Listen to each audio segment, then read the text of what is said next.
Doctor Gupta, सबसे बड़ी चिंता यह है कि सरकारें अलर्ट हैं, आप डॉक्टर्स बहुत ज्यादा अलर्ट हैं, हॉस्पिटल्स अपनी तैयारी कर रहे हैं, टास्क फोर्स बन रही हैं, डॉक्टर नीलम एडवाइजरी कमेटी में भी हैं गवर्नमेंट ऑफ झारखंड की। बहुत अच्छी बात है, लेकिन डॉक्टर गुप्ता यहां कंसर्न तो सिर्फ इस बात को लेकर है कि 103 बुखार तो बहुत बड़ी बात है, बच्चे को हल्की सी खांसी भी आ जाए, जुकाम भी हो जाए, बहुत हल्का सा बुखार भी आ जाए तो माता पिता की हालत खराब हो जाती है, पेरेंट्स को समझ में नहीं आता। ऐसा हम डॉक्टर गुप्ता क्या करें, क्या एहतियात बरतें कि हमारे बच्चों को हम हॉस्पिटल जाने ही ना दें, पहले ही बचा लें इस खतरे को भांपते हुए? Thank you. देखिए, पहली बात तो ये कि पेरेंट्स को सबसे पहले पैनिक नहीं होना। अगर आप फर्स्ट वेव सेकंड वेव को ध्यान से देखें और विदेशों के डेटा को अपने डेटा से कंपेयर करें जी, तो आपको ये समझना पड़ेगा कि सेकंड वेव सबसे ज्यादा खतरनाक होती है। अभी दूसरे देशों में, इटली और यूरोप के अंदर थर्ड वेव खत्म होने की कगार पे है। पहली बात। दूसरी बात यह है कि इस समय हमारा करीबन 12 से 15% के आसपास वैक्सीनेशन ऑलरेडी हो चुका है। जहां तक कि थर्ड वेव का सवाल है, I am expecting somewhere by the end of this year third wave will hit India.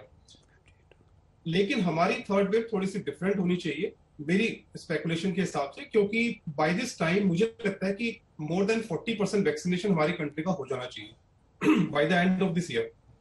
अगर हमारा वैक्सीनेशन ड्राइव जो इस समय हमारे प्राइम मिनिस्टर साहब जो कर रहे हैं उसी पेस पे चलता है एंड इट पिक्स अप, तो they will be covered, number one. Number two, Indian academy of paediatrics Covid task force ने कल ही अपने एक वक्तव्य जारी करा है, जिसके अंदर बहुत ही स्पष्ट ये आया है कि बच्चों में asymptomatic cases 20%, minor cases approximately total मिला के 90% से होते हैं। जी, बच्चे प्रोटेक्टेड होते हैं, they are a special privilege group by the grace of God.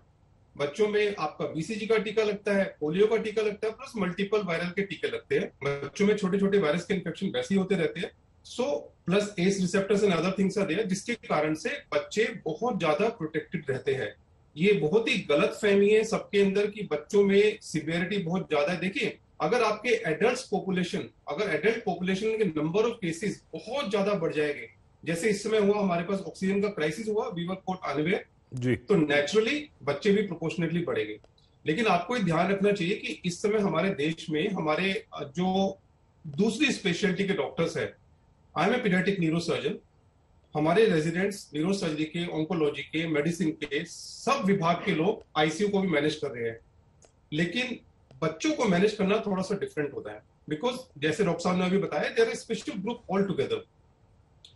जहां तक कि पेरेंट्स का सवाल है, मुझे लगता है कि पेरेंट्स अगर अपने स्ट्रिक्टली 2 साल का जब बच्चा होता है तो बच्चे की ट्रेनिंग आप स्टार्ट कर सकते हो। उसको मास्क तो नहीं पहनाना, क्योंकि 5 साल से ज्यादा बच्चों में आप मास्क पहना सकते हो सेफली, डब्ल्यूएचओ के रिकमेंडेशन है। बच्चों को सिंपली आपको जो जैसे जैसे बच्चे बड़े हो रहे हैं उनको घर में कैसे उनको अपब्रिंगिंग करना है, एक्स्ट्रा करिकुलर एक्टिविटी में उनको इन्वॉल्व करना है। ऑफ स्क्रीन टाइम, बहुत ज्यादा बच्चे हमारे स्क्रीन टाइम लगा रहे हैं। मुझे लगता है कि now parents have to be proactive and start looking into their children much more actively. मैं सारे पेरेंट्स को सिर्फ एक मैसेज देना चाहता हूं कि please do not worry, please do not panic.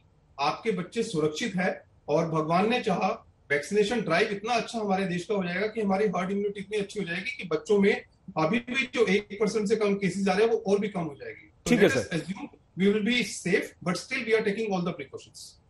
अच्छी बात है डॉक्टर गुप्ता। और डॉक्टर गुप्ता, आपकी बात से हमें राहत यह भी मिली कि हमें बहुत ज्यादा डरने की जरूरत नहीं। लेकिन डॉक्टर संजीव, बच्चों की बात आते ही कोई भी पेरेंट्स हो वो उनकी हालत बुरी हो जाती है। सर, हम आपसे 2 मुद्दों पर आपकी राय चाहेंगे।